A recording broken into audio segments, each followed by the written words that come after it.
Welcome back everyone, I am Marcus and we are nearing the tail end of Megaman 4 because now we're gonna start with the stages of Dr. Cossack in his castle that...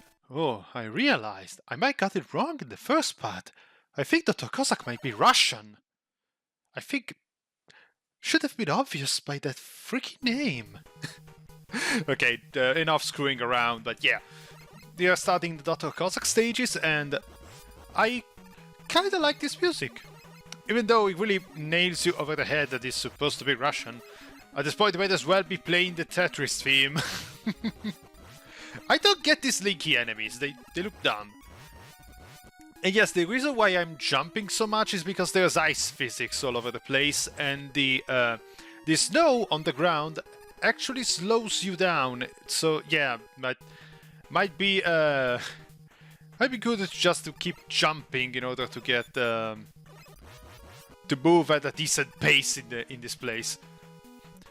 But yeah, they decided to introduce a new enemy for this game, and honestly, this is something that really should have been done a lot more with the series, because getting stuck with just Wily all this time, I get that this is tradition, and during that time they really love to have the one recurring enemy, but after a while you really got tired of only seeing one face all the time, and I think that really did not help in the long run with just, oh my god, it's all Wily again sentiment. But then again, they always kept this kind of streak, even with Megaman X always having Sigma, for the most part at least. I kinda like that in Zero they tried to experiment more with different enemies. At least Zero actually tried to maintain a more cohesive plot than what happened with X. But I'm not talking, but I'm going way too off topic. I have to reserve my critiques for when I eventually get to the X series. And yeah, remember when I said in Megaman 1 that they didn't use didn't put all these obligatory sections where you needed a movement upgrade in order to continue? Apparently it was full of shit, because they keep doing this even with Megaman 4. Like, come on. At least you always have Rush Coil, so it's not like you're gonna be stuck if you don't get the balloon upgrade, but still, I wonder what happens if you end up running out of energy. That's all I'm saying. And here we are, the first enemy, the first boss. The stages are really damn short. We have this giant moth. It's actually, I think it's actually called something like a Robo Mothra or something like that. It's a pun that really calls out the fact that it's inspired by Mothra. It's really genius, but I don't really remember the name on top of my head right now. And it's gone! Damn it, these flashing lights. They really... Thank the Polygon episode for just putting a stop to all this. This isn't even the worst. Every time I happen to see... I'm not sensitive to flashing lights and stuff like that, fortunately. But every time I see like playthroughs of X-Men vs Street Fighter or Marvel vs Capcom and all of that, with all those flashing white lights every time there's a super, my god, that gets really annoying. I don't get how it took so long for them to realize that people might have issues with this stuff. And yeah, another section where you're basically made to use the rush jet. And now, as you can see, it feels like I'm moving on my own. I'm not. The rush jet just keeps going forward on its own. You see? Even if you jump, the rush jet will just keep going forward. And that is their way to just nerf the item a bit. Otherwise, you are just gonna end up like with Mega Man 3, that the Rush Jet will just go all over the place. You basically wouldn't even have to try about platforming and all that. Now with that little nerf, you basically have to be considerate that, yeah, the Rush Jet can help you avoiding platforming, but you cannot go wherever the hell you want. And I completely skipped that section there. I don't remember if those spikes are just damage or instant death, but I wasn't really looking forward to finding that out, so might as well. I know it seems like I am taking way too many shortcuts. In my old playthroughs, I actually tried to do the platforming challenges the intended way, but the more I grow older, the more I realize, yeah, I take the shortcut if I can. This is me being anxious about doing this jump the normal way. I shouldn't have to rely on Rush Coil for that jump, but I died way too many times in this game for missing a jump. So yeah, not taking any chances. That freaking energy tank. Getting inside there is annoying because you have these enemy on the staircases that really easily can clip you and make you lose some health. You basically have to wait for him to get as high as possible so he's out of the way and drop inside of here. And once you're here, you're gonna need Drillman to destroy that wall, because every game has a weapon that lets you destroy these walls, apparently. And now, I'm doing this the stupidest way possible. You're gonna see in a while. Because it feels easy to just go there. We have the wire upgrade, but Rush Coil, and it goes out down there, because I spawned way too close to the wall. Now I'm gonna try again, and I get clipped by the the other wall. And now it's going down again. This is a compilation of failures. I'm sorry, I live in this scene because I find this funny, honestly. Look, I can't even jump on him. At this point I realize, fuck it, I have the wire. Let's just use that. Let's go. Thank you for the extra life. And now we are arrived at the hole of the second boss. This is a very fun boss, honestly. It's one of the better bosses in this game. We are in this room, and there's these 3 parts that will slide in at different speeds. Once it moves the slowest, which is this thing, you have to go inside of it, and you have the opportunity to just shoot him with some bullets.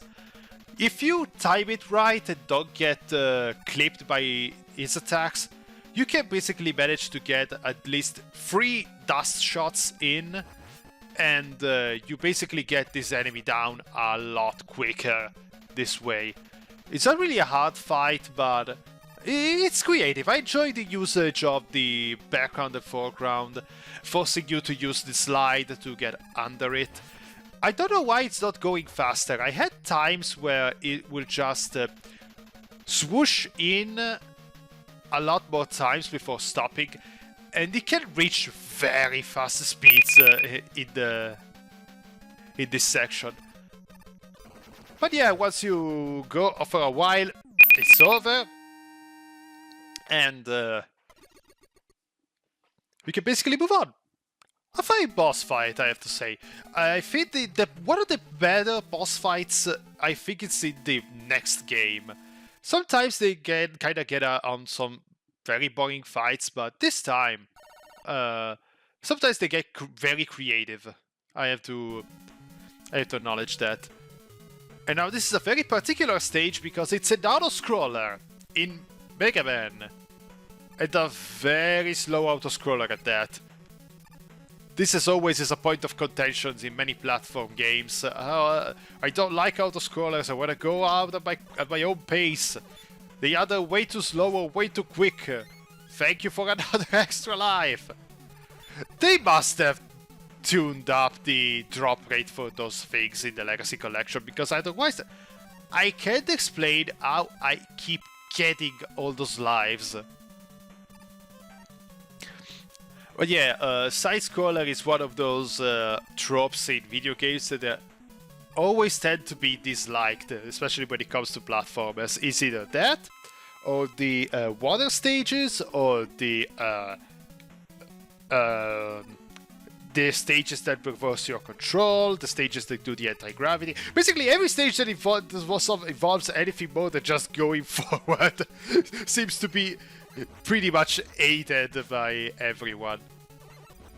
The desert is boring, the swamp is too slow and boring, the auto-scroller auto-scrolls. I'm sorry if it feels like I'm... Congratulations, Megaman, that was a very nice try. I think I tried to figure out a weapon that destroys these saw blades, and I found it in the Ringman's weapon. Always good to know there are some of these lying around all the time.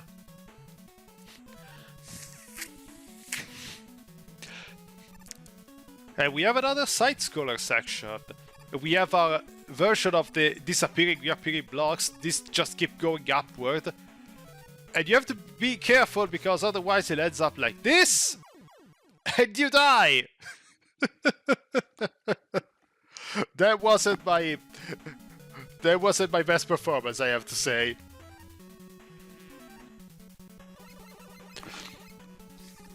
But yeah, you have to be very careful and just keep moving forward. Don't hesitate like I did. Even though this stage really likes to throw all those planetoid robots in the way, just to make you hesitate a bit. It's a very typical trick. Like here we have this. The hard part is that it doesn't really take long for these platforms to just hover upward and reach the sky. I don't think you die if you reach the sky, but you're gonna fall down and basically just go to your doom. I don't know how to get this energy tank. If someone in the comments knows it, I think that there must be like an hidden passageway or something. But yeah, I never figured out how to actually get this E-tank, and I really wanted this E-tank because I spent way too many E-tanks on other stages. As you can see, Mega Man 4 is not as generous with those as Mega Man 3 was. And here we are, another boss. It's basically this thing walking on walls. It's very easy, because it moves very slowly, and even when it stops the shooting, if you manage to stay right under it, you don't have any problem. And yeah, even if it doesn't stay down there too long. I was actually anxious that we'll probably never rise up at some point, because I don't really remember these bosses all that well. But yeah, the same rule applies. Just be careful to be right under him or over him as he tries to shoot, because he always shoots on the sides, never right over it. So yeah, another stage done. These stages are going on very damn quickly, I have to say. I think it's really the correct length, honestly, because otherwise they run the risk of being way too long. Like there's a very good fan game that's called Mega Man Unlimited, and that has some very complex stages, but it also seems like they go on forever at times. Especially if you play normal mode that has less checkpoints than easy. Yeah, you're gonna feel like we're doing sections many times.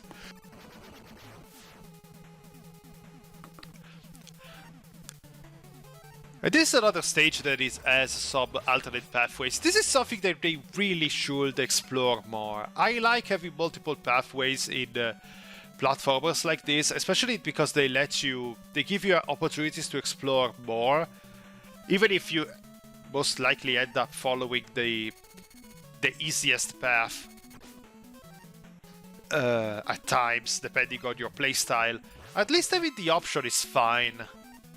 And really, it's an underrated concept. I know it's not exactly a Metroidvania, but it really gives a lot to replayability. It's one of those reasons why I really love Super Mario World, because you have a lot of options of just taking different exits and different approaches, and if you're really good at it, you can basically do every stage by getting every exit without ever needing to use the switch palaces or stuff like that.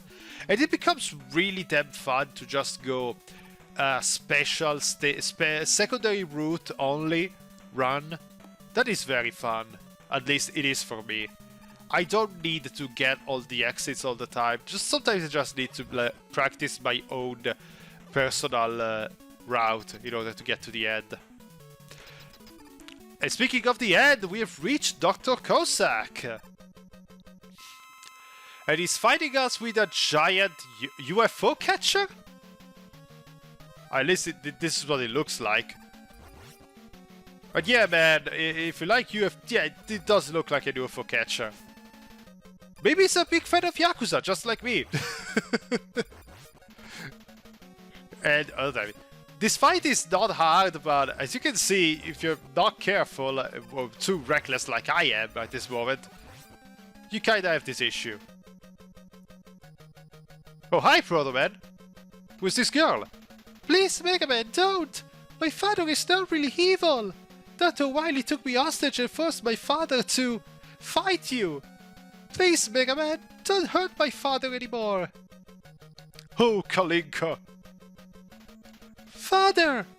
Megaman, forgive me! Oh, you betrayed me, Proto-Man! I'm gonna break you, Megaman! So yeah, Dr. Wily was behind it all, if you're all ever the least bit surprised, but yeah. Apparently Dr. Cossack was blackmailed by Wily, and Proto-Man was working with Proto-Man until he decides to say, fuck you, I'm helping Kalinka. As I said before in Mega Man 3, they really had no clue of what to do with Proto-Man, it seems. Maybe there was something more in the manuals, but who knows. But yeah, next time we meet, we're gonna go through the Dr. Wily stages. I am Markus, and I see you in the next part.